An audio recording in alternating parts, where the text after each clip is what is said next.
سيدنا جبريل عليه السلام زار النبي صلى الله عليه وسلم وهو مريض، فبيقول له: يا رسول الله، أتشتكي ألما؟ يعني عندك مرض أو بتشتكي من حاجة؟ فقال له: نعم.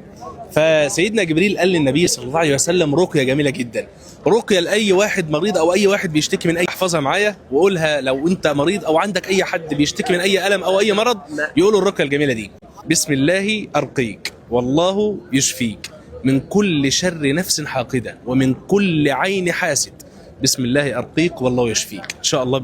أنا أسفة مش بصحح، بس لازم الحكاية الأصلية تتقال، وليه الرؤية دي نزلت في الوقت ده وإيه سببها.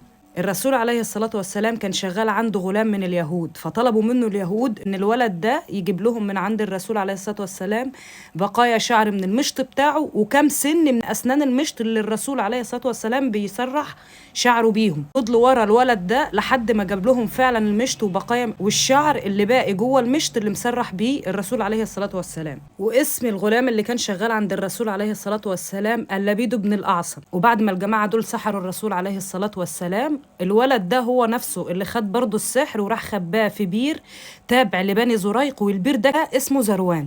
وفعلا الرسول عليه الصلاة والسلام بدأ شعره يقع ويتعب ويمرض وصحته تضعف، وفضل على الحال ده 6 شهور. في يوم وهو نايم جاله ملكين، واحد قاعد عند راسه وواحد قاعد عند رجله. الملك اللي كان قاعد عند راس الرسول عليه الصلاة والسلام سأل الرسول فيه ايه؟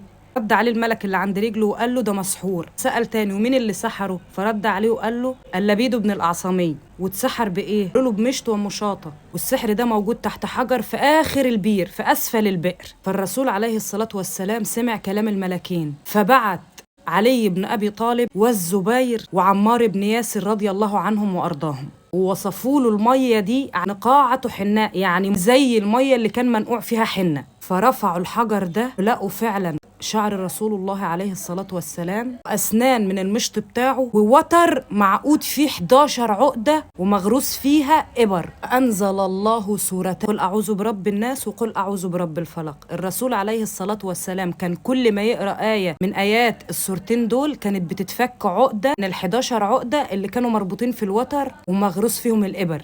سيدنا جبريل عليه السلام كان بيرقيه وكان بيقول بسم الله أرقيك من كل شيء يؤذيك كل نفس حاسد الله يشفيك بسم الله أرقيك وبس. ودي الرقية اللي نزلت على الرسول عليه الصلاة والسلام وقت ما كان مسحور. لو كنت مسحور أو مريض أو بترقي نفسك تحصينا ليك.